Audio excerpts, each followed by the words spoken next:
Salam, selamat hari Minggu. Kita bersyukur karena pagi hari ini kita bisa bersama-sama bersekutu, beribadah, memuji dan memuliakan Tuhan. Dan khususnya kita bisa membaca dan merenungkan kebenaran firman Tuhan yang akan menjadi berkat bagi kita pada minggu hari ini. Adapun pembacaan firman Tuhan terambil dari Bilangan pasal 11 ayat yang ke-23. Namun sebelumnya mari kita berdoa mohon pimpinan Tuhan sehingga kita dapat mengerti kebenaran firman Tuhan ini dan hidup di dalamnya. Mari kita berdoa. Bapa kami yang ada di surga, kami bersyukur karena kami bisa bertemu dengan semua sahabat saudara dimanapun mereka berada melalui channel Boker Tap yang dapat bersama-sama kami belajar tentang kebenaran firman Tuhan. Kami berdoa supaya Roh Kudus menerangi hati, pikiran, perasaan, dan seluruh keberadaan kami. Sehingga kami sungguh-sungguh dapat mengerti dengan baik, dengan sederhana, kebenaran firman Tuhan yang akan kami baca dan kami renungkan minggu pagi ini. Dan kami boleh tinggal di dalam kebenaran firman-Mu. Dan kami boleh mempermuliakan nama-Mu. Dan kami tahu pasti hidup kami akan diberkati di dalam firman-Mu. Berbicara kepada kami ya Bapa, permuliakan nama-Mu. Di dalam nama Tuhan kami Yesus Kristus kami telah berdoa. Haleluya. Amin. Bilangan pasal yang ke-11 ayat yang ke-23. Tetapi Tuhan menjawab Musa, masakan kuasa Tuhan akan kurang untuk melakukan itu? Sekarang engkau akan melihat apakah firman-Ku terjadi kepadamu atau tidak. Tema kita pada minggu pagi ini berdasarkan teks yang saya sudah bacakan untuk kita hari ini. Jangan pernah meragukan kuasa Tuhan. Sekali lagi, jangan pernah meragukan kuasa Tuhan. Tentu kalau kita ditanya, apa yang menjadi alasan mengapa kita meragukan kuasa Tuhan dalam hidup kita? Saya sangat yakin dan percaya ada banyak alasan yang dapat kita berikan mengapa kita seringkali meragukan kuasa Tuhan dalam hidup kita. Mungkin ketika hidup kita ada dalam kondisi yang baik, kita sehat, kita diberkati, rumah tangga kita juga semuanya dalam kondisi baik, anak-anak kita sukses. Kita akan begitu mudah untuk memuji Tuhan dan berkata bahwa Tuhan itu baik dalam hidup kita. Namun ketika suasananya atau kondisinya terbalik, khususnya dengan kondisi yang kita hadapi hari-hari ini, yang dihadapi oleh dunia, bangsa, keluarga, bahkan secara pribadi, kita telah memasuki tahun 2022, namun kita melihat belum ada titik terang dari setiap pergumulan-pergumulan yang kita hadapi. Sehingga sangatlah sulit untuk kita dapat mengucap syukur dan berkata, Tuhan itu adalah baik. Kalau kita memperhatikan konteks kehidupan kita hari ini, sekali lagi ada begitu banyak alasan mengapa seringkali kita meragukan kuasa Tuhan. Belum lagi saudara, kalau kita mendengar ada banyak nubuatan-nubuatan palsu. Saya mau katakan, ini nubuatan palsu. Yang kita dengar. Sehingga kita justru berada dalam keraguan, dalam ketakutan. Misalnya, satu nubuatan yang saya boleh katakan ini nubuatan palsu. Hati-hati, ini kita memasuki bulan Februari. akan ada malaikat-malaikat maut yang siap merenggut nyawa setiap orang. Itu satu nubuatan yang hari-hari ini kita dengar. Tapi saya mau katakan, apakah kita mau berorientasi kepada nubuatan-nubuatan yang saya garis bawahi sebagai nubuatan palsu karena tidak ada dasarnya dari kebenaran firman Tuhan, yang justru bisa membuat kita meragukan kuasa Tuhan. Saudara yang sekasihi dalam Tuhan Yesus Kristus, teks firman Tuhan yang saya baca bagi kita hari ini, sesungguhnya itu ditujukan kepada seorang yang bernama Musa, pemimpin bangsa Israel yang telah mendemonstrasikan, bahkan telah mengalami mukjizat demi mukjizat Tuhan. Tetapi kepada Musa, Tuhan berkata, masakan kuasa Tuhan akan kurang untuk melakukan itu. Berarti ada satu masalah, ada satu problem. Meragukan kuasa Tuhan itu tidak hanya dialami oleh orang-orang seperti saya dan saudara, tetapi ternyata itu juga dialami oleh pemimpin-pemimpin besar, nabi-nabi besar di dalam Alkitab, khususnya Perjanjian Lama. Namun kalau kita memperhatikan bagian firman Tuhan ini, kita akan belajar, saudara. Yang pertama yang kita akan lihat, apa yang dapat membuat kita meragukan kuasa Tuhan. Sekali lagi, apa yang dapat membuat kita meragukan kuasa Tuhan berdasarkan teks dan konteks kitab Bilangan pasal 11 ayat yang ke-23 yang sudah saya bacakan untuk kita. Kalau kita melihat bagian-bagian firman Tuhan yang klimaksnya dalam pembacaan kita hari ini, ada begitu banyak hal yang dapat membuat kita meragukan kuasa Tuhan. Yang pertama, kalau kita kembali ke bagian-bagian pendahuluan, kita melihat yang pertama yang kita dapat katakan yang dapat membuat kita meragukan kuasa Tuhan ialah kita melupakan kemurahan Tuhan, kasih karunia Tuhan yang telah menyelamatkan kita. Adakah mukjizat, adakah kuasa Tuhan yang lebih daripada keselamatan yang saudara dan saya telah terima? Sehingga ketika kita menghadapi persoalan, menghadapi krisis, menghadapi berbagai cobaan dalam hidup kita, kemudian kita lantas meragukan kuasa Tuhan. Kalau kita memperhatikan misalnya Keluaran pasal yang kedua. Keluaran pasal yang kedua ayat yang ke-23. Kita lihat bagian firman Tuhan itu, saudara.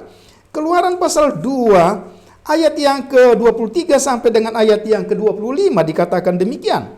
Lama sesudah itu matilah Raja Mesir, tetapi orang Israel masih mengeluh karena perbudakan, dan mereka berseru-seru sehingga teriak mereka minta tolong karena perbudakan itu sampai kepada Allah.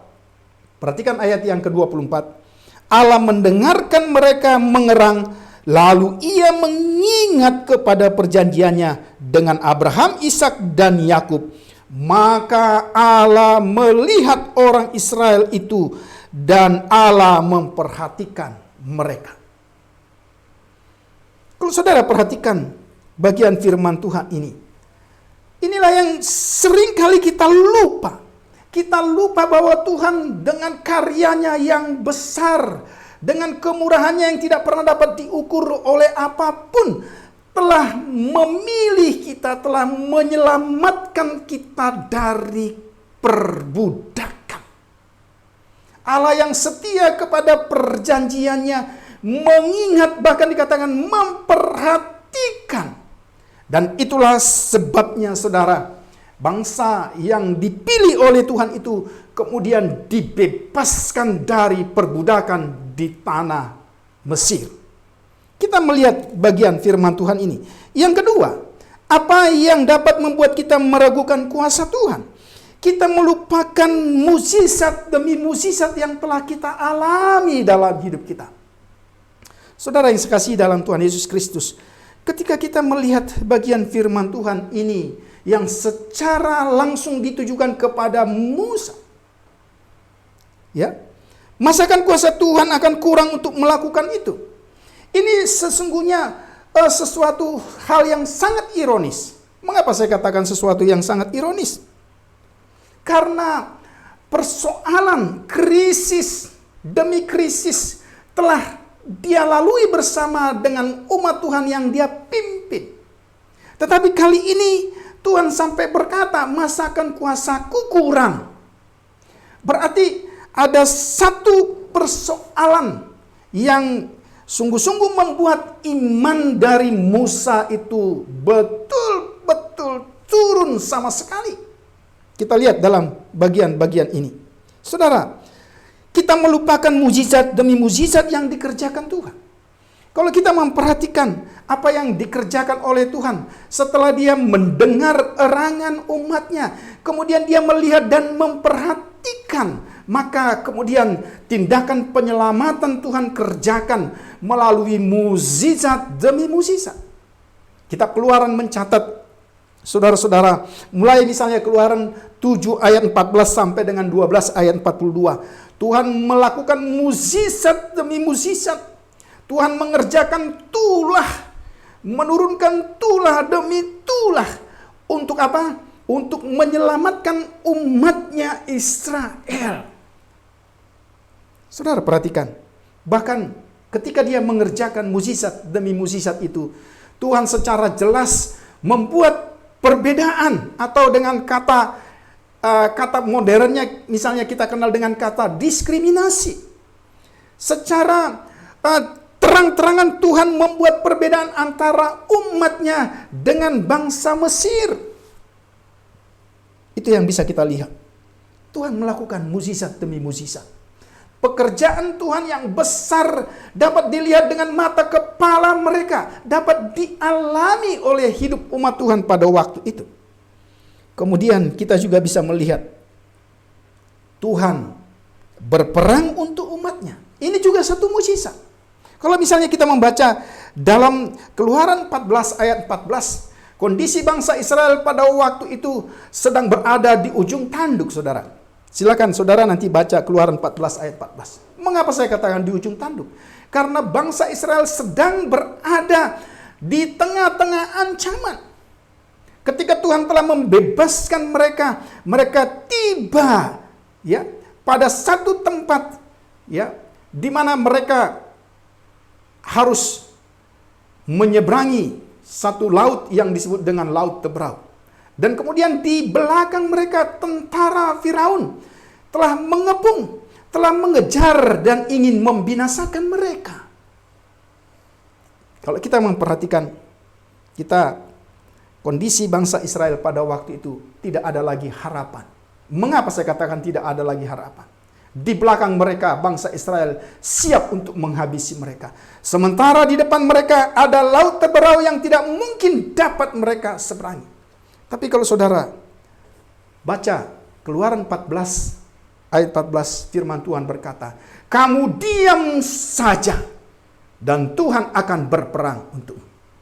Saudara, apakah masih ada alasan bagi kita untuk meragukan kuasa Tuhan? Saya sangat yakin saudara yang menyaksikan tayangan ini, ada begitu banyak mujizat demi mujizat yang Tuhan kerjakan dan kita alami dalam hidup kita.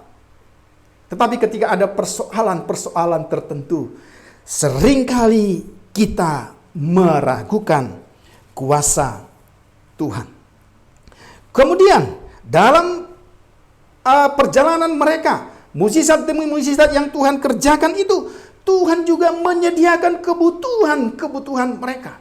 Tuhan menyediakan kebutuhan akan air, Tuhan menyediakan kebutuhan akan makanan, dan seterusnya. Bahkan bukan hanya itu saudara, Tuhan juga memberikan kemenangan demi kemenangan. Mengikut Tuhan, ada banyak peperangan yang akan dihadapi oleh umat Tuhan pada saat itu. Tetapi lagi-lagi kita melihat Tuhan tidak pernah meninggalkan mereka. Tuhan yang telah membebaskan mereka dengan caranya yang ajaib di dalam kasih karunia-Nya. Tuhan yang telah memimpin mereka dengan secara yang ajaib. Tuhan juga memberi kemenangan kepada mereka. Itu bisa kita lihat salah satu contohnya dalam Keluaran pasal yang ke-17.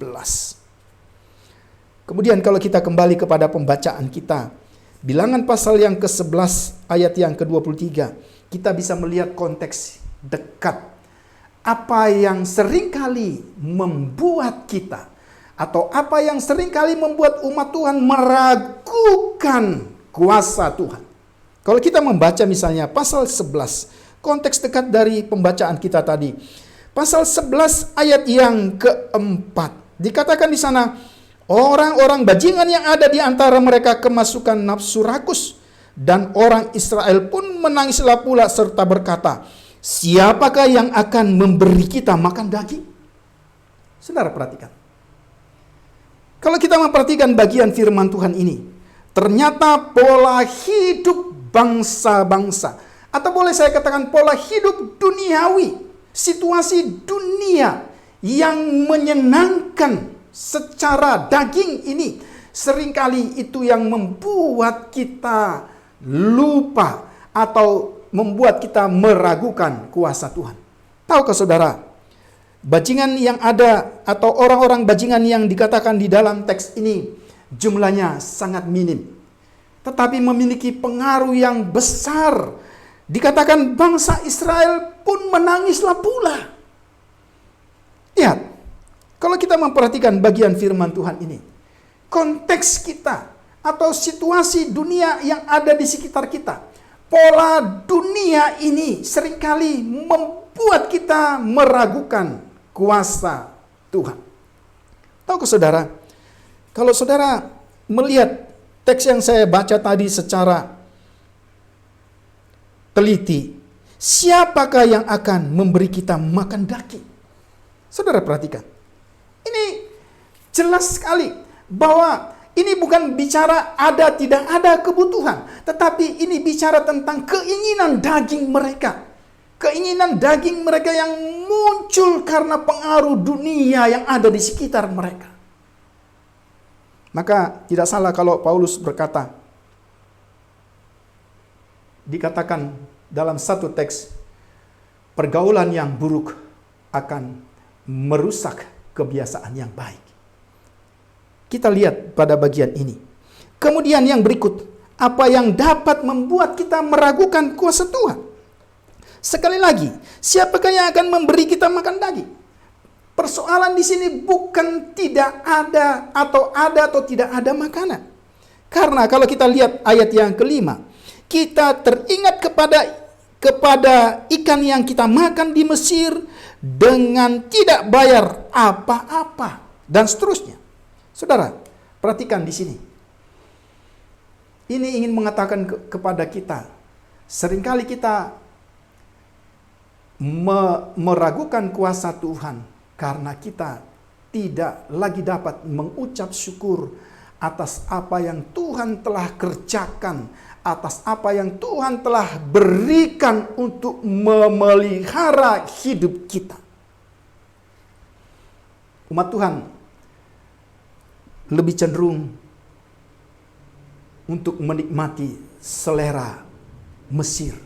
Selera Mesir ini telah menutupi hati dan pikiran mereka kepada semua perbuatan-perbuatan dan kebaikan Tuhan yang mereka alami. Ya. Ikan, daging, dan segala sesuatu yang mereka pernah nikmati. Tapi ada satu hal yang mereka lupa. Memang betul bahwa mereka menikmati itu secara gratis, tanda kutip. Tapi mereka lupa mereka menikmati itu, namun mereka berada dalam perbudakan. Ini yang bisa kita lihat. Tidak dapat mengucap syukur atas apa yang Tuhan berikan. Seringkali membuat kita lupa akan kuasa Tuhan. Atau seringkali membuat kita meragukan kuasa Tuhan. Kita lebih mementingkan keinginan-keinginan daging kita. Kita lebih mementingkan segala sesuatu yang duniawi. Dan kita lupa Tujuan hidup kita sampai kepada janji-janji Tuhan. Kemudian yang terakhir, kalau kita memperhatikan konteks bagian firman Tuhan ini, apa yang membuat kita seringkali meragukan kuasa Tuhan? Kalau saudara perhatikan, saudara nanti silakan baca lebih lanjut Bilangan pasal 11 ayat 4 sampai dengan ayat yang ke-35. Di sini kita menemukan salah satu alasan yang sangat mendasar mengapa kita seringkali meragukan kuasa Tuhan. Karena kita bergantung kepada situasi, kita bergantung kepada akal dan kemampuan kita yang sesungguhnya segalanya itu terbatas. Mengapa saya katakan demikian? Ketika Tuhan berkata, masakan kuasaku kurang untuk melakukan itu. Nampaknya, saya katakan nampaknya, secara logika itu dapat diterima. Mengapa saya katakan? Karena kalau kita lihat konteks firman Tuhan, mereka berada di padang gurun. Mereka sedang berada dalam satu krisis keinginan daging. Saya mau katakan, ya, krisis keinginan daging. Karena mereka bukan tidak makan, mereka makan secara cukup dan Tuhan atur sedemikian rupa, tentu punya tujuan supaya mereka tetap sehat. Tetapi keinginan daging, selera Mesir yang kelihatannya gratis tapi memperbudak, itu lebih menguasai mereka. Sekali lagi, mengapa saya katakan kita seringkali meragukan kuasa Tuhan? Karena kita lihat persoalan kita. Kita coba mengukur dengan akal kita, dengan kemampuan kita. Dan akhirnya kita gagal melihat kuasa Tuhan yang melebihi segala galanya. Saudara, bangsa Israel yang dipimpin oleh Musa pada waktu itu dikatakan dalam teks-teks yang kita baca di sini. Ada berjumlah 600.000 orang berjalan kaki. Tetapi itu belum dihitung, ya, wanita, anak-anak, kakek-kakek, dan segala-galanya. Jadi sebenarnya jumlah mereka kurang lebih 2 juta jiwa. Jumlah mereka 2 juta jiwa. Dan kondisi mereka pada waktu itu berada di padang gurun. Secara akal manusia, bagaimana mungkin Musa dapat menyediakan daging untuk mereka bukan hanya 1 hari, bukan hanya 1 minggu, tetapi sebulan lamanya. Dan saya yakin, ya, kalau ini terjadi di Surabaya, kalau ini terjadi di kota-kota besar seperti Jakarta, di mana kita bisa mendapat daging dari pasar daging, dari tempat jagal dan seterusnya, mungkin kita berkata, itu bukan masalah. Tapi kalau kita memperhatikan di sini tidak ada mall, di sini tidak ada pasar daging, tetapi Tuhan berkata, masakan kuasa Tuhan akan kurang. Saudara, perhatikan. Seringkali kita meragukan kuasa Tuhan karena kita berorientasi dengan diri kita, dengan kemampuan kita, dengan masalah-masalah yang kita anggap tidak mungkin lagi dapat diselesaikan. Tapi sekali lagi, kalimat ini ditujukan kepada Musa yang juga gagal untuk percaya dalam konteks ini. Saudara perhatikan, ada krisis yang tidak dapat kita ukur dengan akal kita. Ada masalah yang tidak dapat kita selesaikan dengan kemampuan kita. Ada persoalan yang kita tidak dapat selesaikan dengan segala apapun yang kita hadapi. Pertanyaannya, apakah kita mau bergantung kepada situasi, kepada akal, kepada kemampuan yang terbatas? Dan Tuhan katakan kepada Musa pada waktu itu, aku akan memberi mereka makan, ya, bukan hanya 1 hari, bukan hanya 1 minggu, tetapi 1 bulan lamanya penuh. Dapatkah saudara berpikir ini secara akal? Maka saya mau katakan, kebenaran Alkitab atau kekristenan, iman itu melampaui akal kita. Ya, kalau saudara perhatikan bagian firman Tuhan ini jelas. Bagaimana mungkin itu bisa terjadi? Ini pikiran manusia. Karena itu, supaya kita tetap percaya apapun yang terjadi kepada kuasa Tuhan, maka kita bisa kembali apa yang harus kita lakukan. Yang saya heran, saudara, kalimat ini diucapkan secara langsung kepada Musa. Sebenarnya kalau kita mau hitung-hitungan secara akal, dari sisi besar kecilnya mujizat yang telah dialami oleh Musa maupun bangsa Israel, saya pikir tidak ada alasan untuk meragukan kuasa Tuhan. Mengapa? Ketika mereka berada di tepi laut Tebrau, di belakang mereka ada tentara-tentara Firaun yang siap menghabisi mereka. Ya, Musa justru dengan iman berkata, kamu diam saja dan lihatlah Tuhan berperang bagi kamu. Dan ketika Tuhan katakan apa yang ada di tanganmu Musa, dan dia katakan ada tongkat, pukulkan itu. Dan dia pukulkan, kemudian laut Tebrau itu terbelah menjadi jalan raya di mana mereka bisa lewati. Saudara, tidak ada satu keraguan apapun. Ya. Kemudian, kalau kita memperhatikan misalnya Bilangan pasal 11 ayat 1 sampai dengan yang ketiga. Ya, ketika murka Tuhan menyala-nyala dan akan menghabisi seluruh umat Tuhan karena dosa mereka. Saudara perhatikan apa yang dilakukan oleh Musa. Musa justru menengadahkan tangannya. Musa justru menaikkan syafaatnya di hadapan Tuhan. Musa justru percaya bahwa Tuhan tidak akan melakukan itu.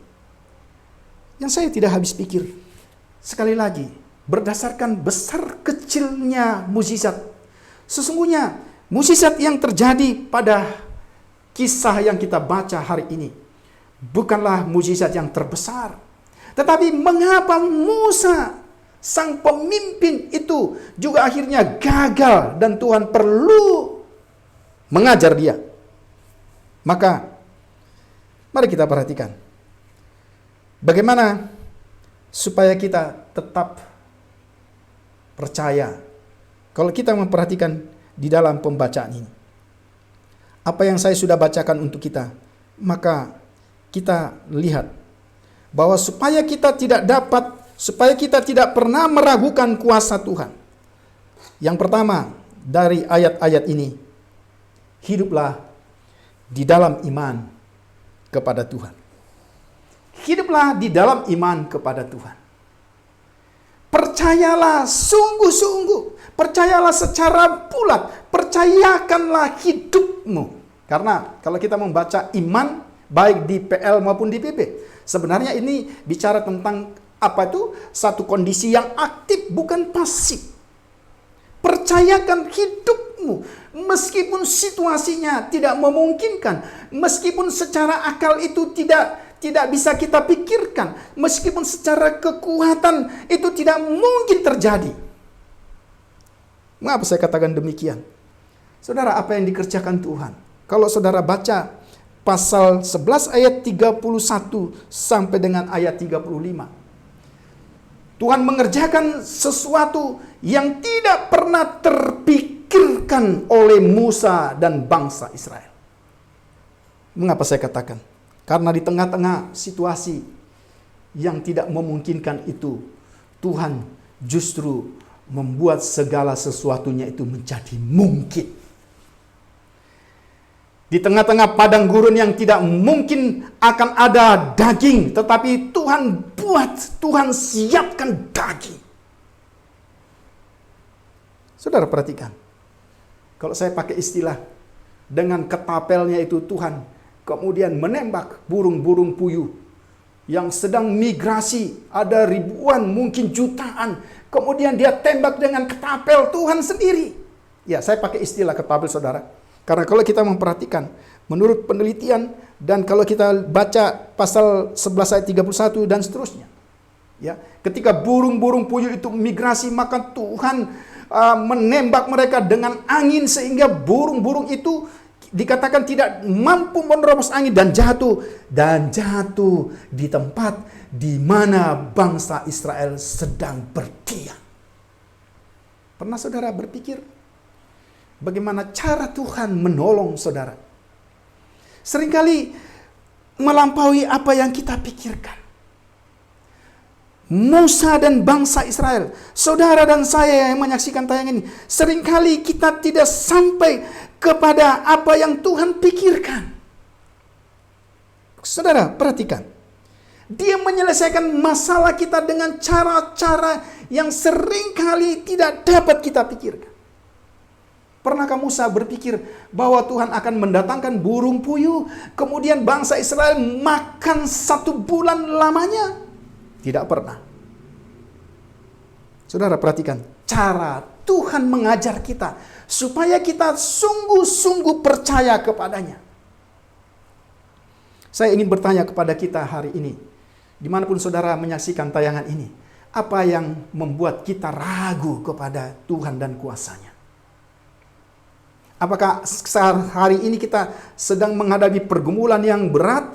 Apakah hari ini kita sedang diperhadapkan kepada sakit penyakit dari anggota keluarga kita? Apakah hari ini kita sedang menghadapi krisis ekonomi demi ekonomi? Apa saja.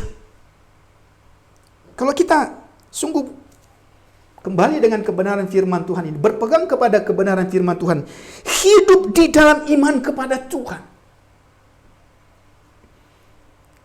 Di sini salah satu pelajaran penting untuk Musa sang pemimpin, supaya sungguh-sungguh dia percaya kepada Tuhan. Yang kedua, bagaimana supaya kita jangan pernah meragukan kuasa Tuhan. Kalau saudara lihat kembali pembacaan Bilangan pasal 11 ayat 31 sampai 35, maka saya dapat menyimpulkan secara ringkas. Bertobatlah dari sikap hidup yang tidak percaya kepada Tuhan. Mengapa saya katakan demikian? Kalau saudara perhatikan teks-teks itu, Tuhan menjawab keraguan Musa. Tuhan menjawab persungut-sungutan dari bangsa Israel dengan menurunkan burung puyuh, daging yang dibutuhkan oleh mereka. Wow, bukankah itu berkat? Bukankah itu jawaban doa kita? Bukankah itu karena kita beriman kepada Tuhan? Belum tentu. Karena dalam pembahasan ini jelas. Sikap hati yang tidak bertobat, sikap hati yang tidak benar di hadapan Tuhan. Ketika Tuhan mencurahkan berkat-Nya, lihat apa yang terjadi. Saudara perhatikan. Bangsa itu kemudian memungut, memakan berkat-berkat itu, daging itu, dengan rakusnya. Saudara tahu apa yang terjadi?